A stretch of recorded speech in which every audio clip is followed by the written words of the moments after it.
The purification of the soul. For we are the temple of the living God. As God said, I shall live in them, and move among them, and I will be their God, and they shall be my people. Therefore, touch nothing unclean, that I will welcome you. And I will be a father to you, and you shall be my sons and daughters, says the Lord Almighty. Since we have these promises, beloved, let us cleanse ourselves from every defilement of body and spirit, and make holiness perfect in the fear of God. 2 Corinthians 6:16-18, 7 verse 1. You must look after the purification of your soul on a daily basis. Do your spiritual work and say the Jesus Prayer. Your thoughts, will, and desires are where your mind is. The submission of our spirit is the most important thing. In order to acquire virtue, we must be humble and careful so we can detect its opposite evil, and then pray to Christ to help us get rid of it. We don't need to try too hard or be concerned how, when, and in what way our heart will be able to acquire this virtue. Father, when we read the writings of the fathers of the Church, we notice the following phenomenon. Some saints say that praying is of utmost importance, and others talk about obedience or voluntary poverty. It is hard for someone to understand exactly what Christ is asking from us.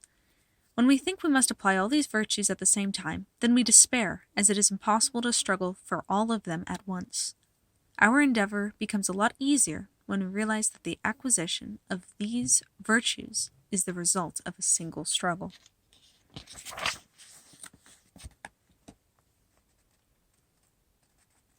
Could you please help me understand what exactly I should do in order to find the way leading to Christ?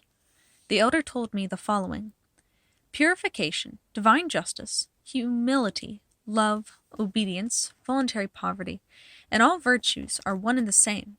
Christ wants us to eliminate our will to zero. If you obtain a single one of these virtues, bear in mind that the rest are found in the one you just acquired. The same thing applies to our passions. One passion includes all others. Purification requires the soul to be pure and clean from our own will. Divine justice is the abandonment of our own will to the will of God. Humility is to humble our will and elevate God's will. Obedience means to not have a will, and thus obey other people. Prayer means to take our mind off of our wishes and desires and concentrate on God. So, you see, whichever virtue you apply, you are led to the same result, that is, to the elimination and purification of your own will. Man will spiritually progress and be benefited only when he manages to eliminate his will to zero. When the Americans want to send a missile to space, they do the same thing. They count from 10 to 0. When they reach 0, then the missile is fired. The same applies to our soul. When our wills are eliminated to 0 and our soul is cleansed, then it is elevated towards God. The grace of God entered our soul through a holy baptism. It is a gift granted to all of us.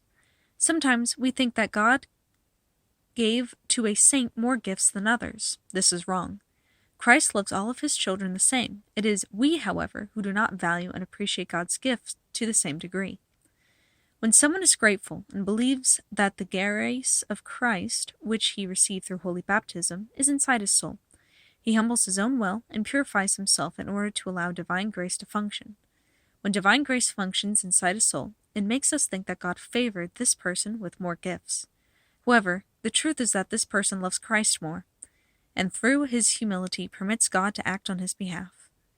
We are in no way inferior to the apostles. The apostles were physically close to Christ, who helped them. However, we too have him inside our soul since a very young age, through the grace of holy baptism.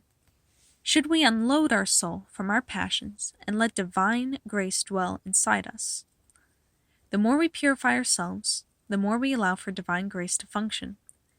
When a soul is completely clean from its will and is totally humbled, then it can experience the grace of Christ and the fulfillment of all his promises. Since the term purification of the soul was in a way unknown to me, I frequently asked the elder to analyze it in detail. He suggested I read some sections of the Holy Bible, which would make it possible for me to turn inwards and face the ugliness of my soul, and thus gradually begin its purification. Following are some of those texts. 2 Timothy 2:20-21. In a great house there are not only vessels of gold and silver, but also of wood and earthenware, and some for noble use and some for ignoble. If anyone purifies himself from what is ignoble, then he will be a vessel for noble use, consecrated and useful to the master of the house, ready for any good work. 2 Corinthians 7:1. Since we have these promises, beloved, let us cleanse ourselves from every defilement of body and spirit, and make holiness perfect in the fear of God. 2 Corinthians 10:3-5. For though we live in the world, we are not carrying on a worldly war. For the weapons of our warfare are not worldly, but have divine power to destroy strongholds. We destroy arguments and every proud obstacle to the knowledge of God, and take every thought captive to obey Christ. Philippians 2:5-9.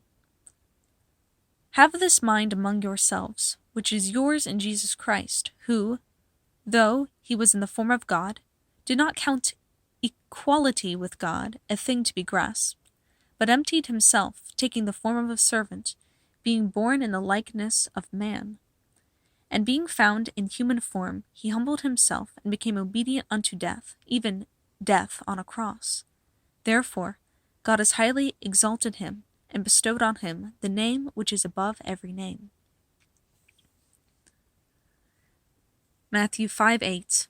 Blessed are the pure in heart, for they shall see God.